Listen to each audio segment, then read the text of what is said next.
It is inevitable that refrigeration systems operating with saturated suction temperatures below freezing water will experience an accumulation of frost on the evaporator tubes and fins. The frost accumulation takes place due to freezing of moisture present in the air. The frost serves as an insulator of heat transfer from the space to the refrigerant, resulting in a reduction in evaporator efficiency. Frosting can also cause higher than desired temperature in the refrigerated space, refrigerant floodback, or oil logging issues.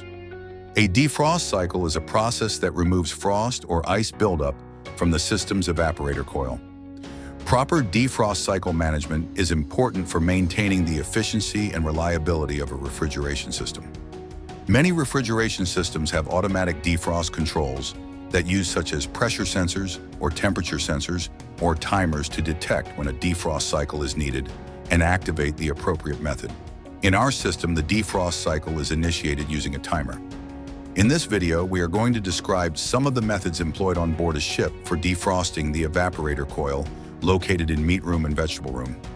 Random or an off-cycle defrost method is a method of defrosting which is accomplished by shutting off the refrigeration cycle, by de-energizing the solenoid valve located before the expansion valve, thereby preventing refrigerant from entering the evaporator.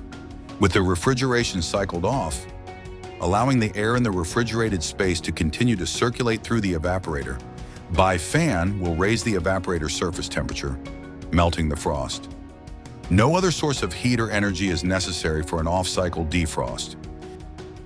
This method can be applied for vegetable room, where the temperature maintained is 4 degrees Celsius. Even though the vegetable room temperature is maintained at 4 degrees Celsius, the refrigerant flows inside the evaporator coil at -5 to -10 degrees Celsius. That is why the frost buildup takes place here. Now let us see how the defrosting is carried out using an electric defrost method. In this method, the solenoid valve is closed automatically when the defrost cycle is initiated. At the same time, the evaporator fan is switched off, and the electric heating elements embedded in the evaporator coil get switched on. The heating elements heat and melt the frost buildup.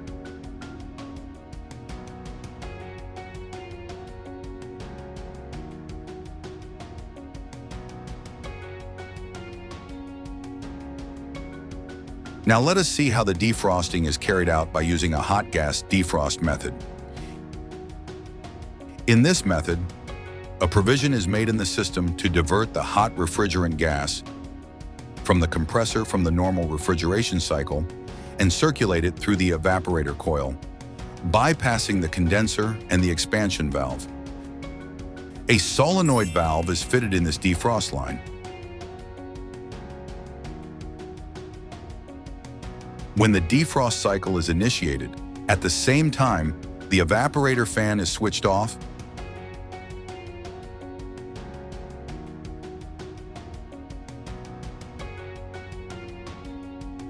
the solenoid valve in the refrigeration cycle is closed automatically.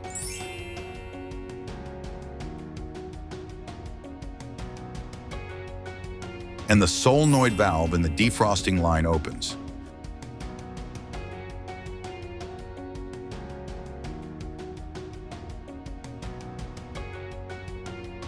The superheated vapor directly enters the evaporator from the compressor and melt the frost buildup.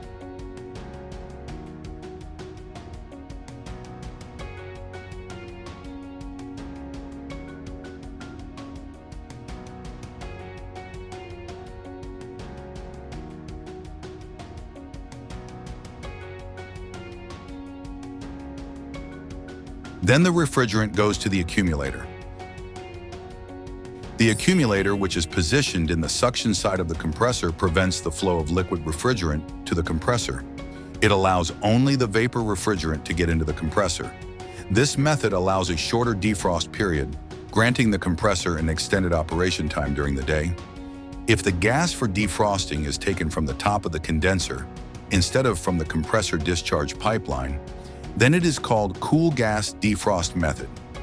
In this method, The saturated gas from the top of the condenser is circulated through the evaporator coil to melt the frost buildup.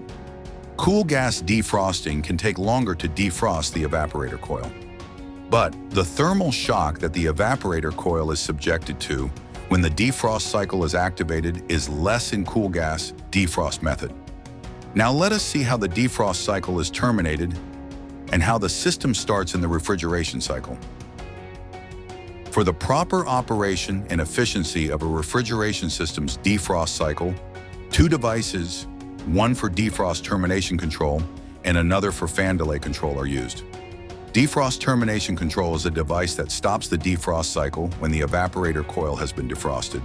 It ensures that the defrost cycle does not continue longer than necessary, which can lead to unnecessary energy consumption, causing unnecessary wear and tear on the system and longer downtime for the refrigeration system.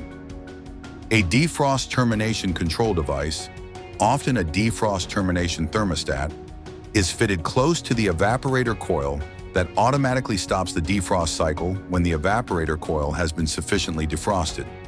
It prevents overheating and ensures efficient operation by sensing the coil temperature and interrupting the defrost process once a set temperature is reached, typically around 15 degrees Celsius. Defrost termination control can also use a thermostat or a pressure sensors or a timer to determine when the defrost cycle should be terminated.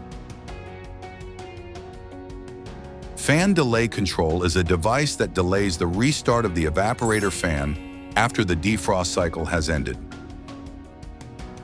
This delay allows time for the frost that has melted during the defrost cycle to drain from the evaporator coil and prevents it from refreezing on the coil when the fan is restarted, reducing the system's cooling efficiency and potentially damaging the coil. This can be a thermostat or a timer can start the fan. In our system, it is a thermostat which starts the fan when the temperature drops to 5 degrees Celsius. When the fan is started, the solenoid valve in the refrigeration cycle opens in both rooms. Now let us see how the melted water is removed from the room in all the above cases. The melted water falls onto the drain pan, which is located below the evaporator coil. From the drain pan, the water is let out of the room through a drain pipe. To avoid blockage of the drain pipe caused by frost, a heating coil is installed around the drain pipe and is activated during the defrost cycle. Hope this video helped you in understanding few methods of defrosting.